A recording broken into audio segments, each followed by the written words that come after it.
What's up guys, it's Drac, and we're finishing off our Adventure Force Buzzbee reviews with this. This is called the Arsenal Value Blaster Set, and honestly this one probably performs the best at market, and I say that based on a few different factors, but also just because like it's two blasters and your average shopper at Walmart who is going off-brand sees two blasters for 20 bucks and thinks that that's a pretty good deal. On top of it, it's well marketed as opposed to a lot of the flagrant lies we've seen on boxes recently. This one's at least pretty honest in terms of the flip clip does do what it says it's going to do. It does a pretty good job. They're advertising the number of pieces that it comes with, bragging about how many darts they give you. In addition, they give you 3 whole magazines, which is awesome. And I think that if you're in the market, this is honestly going to be a really solid blaster. So we're reviewing them kind of as a dual pack, but this reminds me of everything that I like about the Recon, the Retaliator, in its most compact form, which is of course my favorite way to wield it, is in the very compact, almost clip-fed pistol format. So let's bust them both out. The bolt-action rifle is going to get the same sort of review treatment, and let's see what we're working with. Thanks, Cricket. Alright, so I do want to say, in this case, the glue on the darts seemed to be much better. I guess it's just hit or miss, guys. Go figure. So the 8-rounders have a slightly different sort of feel to them than the 10s. I'm not sure if I like one better or not. The 8s are much closer to like an In-Strike 6, whereas the 10s they feel like more than an In-Strike 6, whereas the 10s feel like less than a 12. That might just be my take on it. You guys are welcome to your own opinions, but when we have these standards that count by 6, at this point it's one feels like a bonus and then one feels like robbery, I suppose. But overall, like I said, they are solid. I've talked about this briefly in other reviews, but since I'm not featuring it dedicated, Buzzbee has patented this very clever flip clip system. So now instead of being an 8, they're 16s, and all you have to do is go from here, drop it, and flip it, and then insert it. So that's actually quite clever. They, of course, snap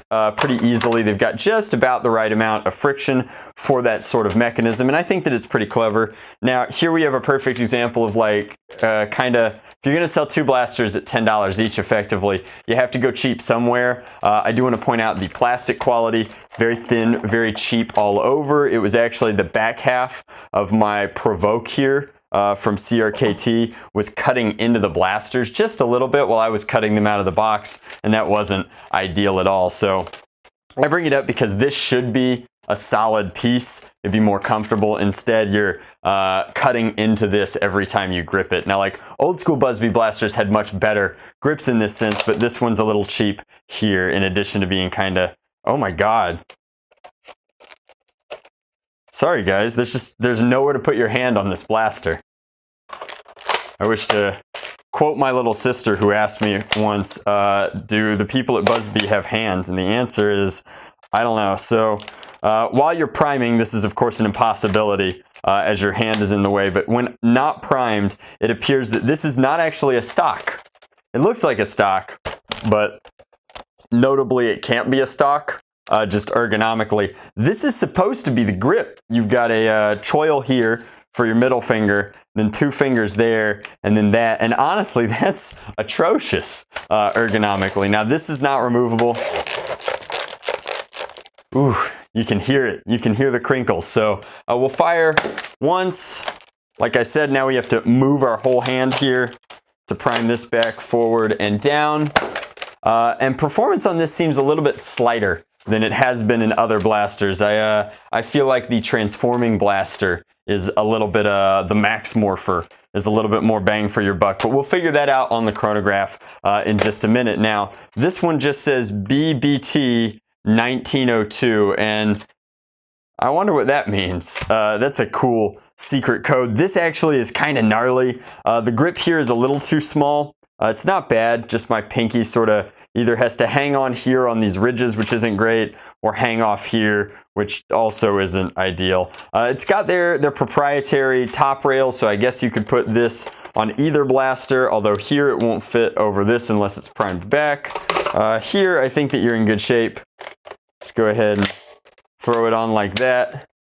It does have a clear reticle on the inside. We'll go ahead and leave it on. It'll be our hunting rifle. Assuming that primes back nicely, this has got good vents on it. The blaster has good lines for something with minimalist deco. I actually really like this. And then even though this is a little too small, it's actually got this great, almost organic texturing. It looks vaguely reptilian. That was pretty smooth. My number one complaint about these blasters has always been that this is like a really crummy magazine release. It requires you to use your offhand as you can't reach it from the control center on anything. And then it's just kind of crunchy. The button is really weird. Now it is ambi, which is something that other manufacturers could take notes of. And then the window up here actually gives you an indicator of whether or not you still have a round in your magazine, which is kind of cool. So let's fire it.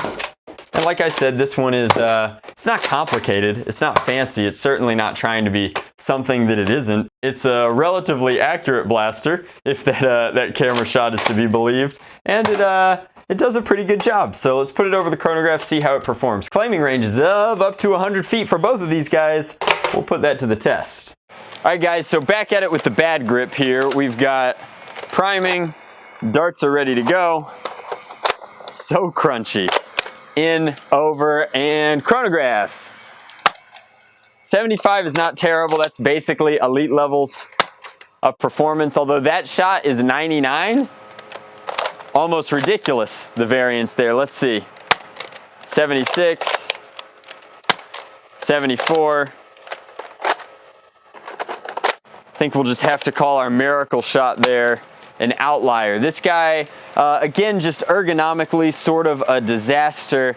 Very, very compact, not quite as good as the old Busby Hunter. I really liked that blaster. And then this is an almost unacceptable, like, molding decision here. Like, it's difficult to convey on YouTube just how uncomfortable this is. Now, other than that, it's okay. It's getting elite style performance. And if you break down the pack the right way, it did only run you 10 bucks. So let's take a look over here. Let's get a get well soon for Jinx in the chat, boys. She's still working on it. And then take a look at this guy, which I think just ergonomically is far superior, although I do really want to know what the BBT 1902 is. So let's put a few over. 77, 72, 77. We have one shot that we can throw down range. Should perform a lot like a Retaliator, I imagine. And when they catch the wind, they really catch the wind. It's almost like a Hasbro range test over here, guys. So, muzzle is good. Window is cool. Tack rail, I wish Busby used a different tack rail system, but at this point, I guess if you got the molds, you got the molds, right, guys? This is actually quite solid. This is comfortable. The one thing that I've noticed from like playing with this for a little while, there's like a faux safety on here that's poorly positioned. So if you look at how my hand grips the blaster, anytime my thumb moves over this, this is actually kind of a sharp nubbin. It's just not ideal. Other than that, blaster ergonomically is pretty solid. And again, if you price it at $10, this is a great little pickup. It's everything that you want the Retaliator to be with none of the nonsense and all of the performance. I'm assuming it uses pretty standard Busby internals, which means it would be quite easy to modify, take up to the next level. And I rather like it. It's got all of the best features that Busby has right now in a compact, no-nonsense shell. The grip was so close, guys. So close to having an awesome grip here if you just left this one piece of deco off. That said, the rest of the deco looks pretty good, especially for a blaster with no paint. They're really making use of the different colors in their shell assembly process. Wish the shell was a little bit higher quality ABS, but I understand that at 10 bucks, this is just a really solid offering. So in conclusion, do I recommend the value pack? It's hard to say, right? Because I think that the rifle would be a strong don't recommend, but I think that the pistol is actually quite good. So if you have a little brother that you want to bully up on, pick up the dual pack, give him the big one, and treat him like Thor treats Captain America, I suppose, just reversed. I think that they're a solid offering. They're probably the best thing in this offering from Busby. As always, much love, Nerf on, Drac out.